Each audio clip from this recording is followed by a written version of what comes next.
Assalamualaikum warahmatullahi wabarakatuh. Hamdan wa syukran lillah, dipersembahkan kepada Allah. Salawat dan taslim diperuntukkan kepada Rasulullah Muhammad sallallahu alaihi wasallam. Semoga rahmat dan hidayahnya senantiasa tercurah kepada kita semua.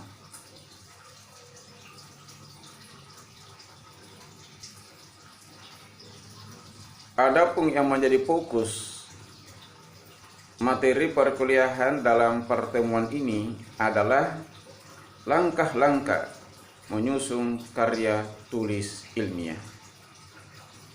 Langkah pertama, menentukan judul. Ada beberapa hal yang perlu diperhatikan dalam menentukan judul. Antara lain, keaslian judul. Artinya, judul harus asli, belum pernah diteliti, belum pernah ditulis, belum pernah dikaji, sehingga kita terhindar dari plagiasi. Yang kedua, judul hendaknya bersifat provokatif, yakni dapat menggugah perasaan dan keinginan calon pembaca untuk mengetahui isi tulisan. Yang ketiga, relevan. Maksudnya, judul yang ditetapkan itu relevan dengan isi tulisan. Karena sesungguhnya judul itu adalah ruh dari sebuah tulisan. Judul itu adalah cermin dari sebuah tulisan. Sehingga begitu dibaca judulnya, maka sudah tercermin apa sesungguhnya isi dari buku itu atau dari karya itu.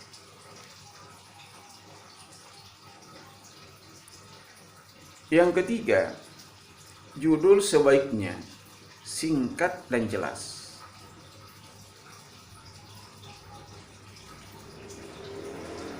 Selanjutnya, sebaiknya judul itu bersifat induktif, yakni bertolak dari hal-hal yang bersifat umum menuju hal yang bersifat khusus. Yang pertama. Yang kedua, menetapkan fokus masalah.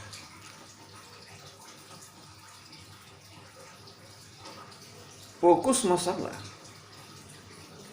yang ditetapkan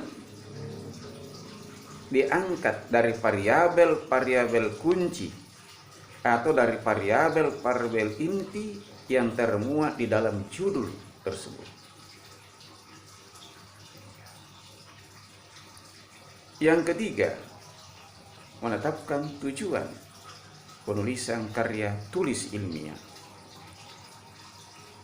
Tujuan yang ditetapkan ini adalah sekaligus menjadi arah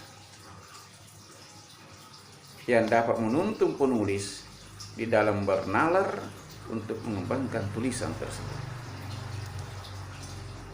Yang keempat, mengumpulkan bahan.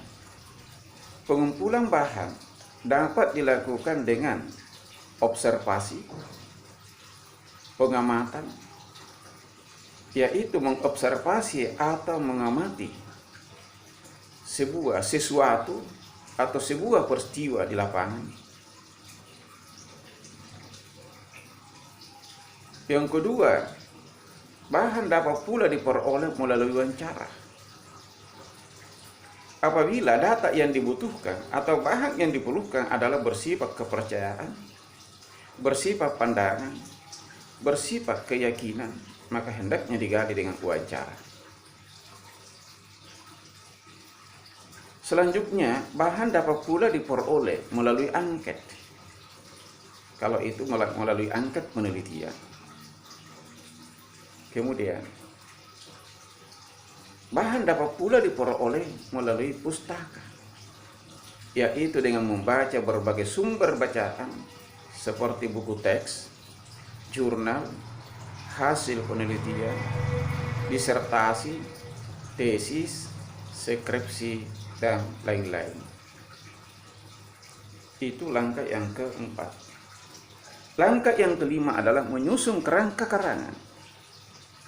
Kerangka karangan disusun secara jelas dan sistematis yang dijabarkan, yang merupakan penjabaran dari fokus masalah yang dikenal dengan deskripsi fokus. Yang keenam, menggambarkan kerangka menjadi karya tulis. Yang keenam adalah mengembangkan kerangka karya tulis ilmiah ini menjadi karya tulis yang utuh.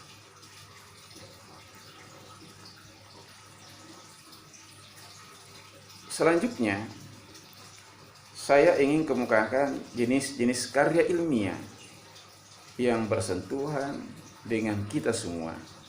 Yang pertama adalah makalah.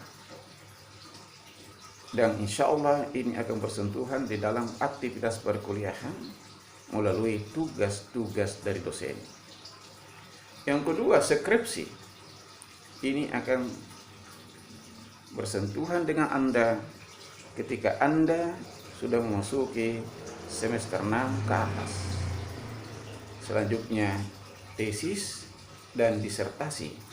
Itu bersentuhan ketika Anda melanjutkan studinya pada program pasca sarjana, khususnya S2 untuk tesis dan disertasi untuk S3. Kemudian yang kelima, buku. Yang keenam, laporan penelitian. Dan yang ketujuh, jurnal. Inilah garis-garis besar yang perlu kami sampaikan di dalam perkuliahan ini, karena ini hanya garis-garis besarnya sebagai pengantar untuk mengkaji lebih jauh, mengkaji lebih dalam dari persoalan-persoalan kerangka karya tulis ilmiah ini, maka tentunya harus ditindaklanjuti dengan tugas. Tugasnya adalah susunlah kerangka karya tulis ilmiah secara sistematis dari judul yang telah saudara tetapkan pada pertemuan yang lalu. Jadi tugas ini adalah merupakan tugas yang berkelanjutan, dan mudah-mudahan di akhir-akhir pertemuan itu sudah lahir sebuah karya ilmiah. Terima kasih. Hadanallahu wa iyyakum. Wassalamualaikum warahmatullahi wabarakatuh.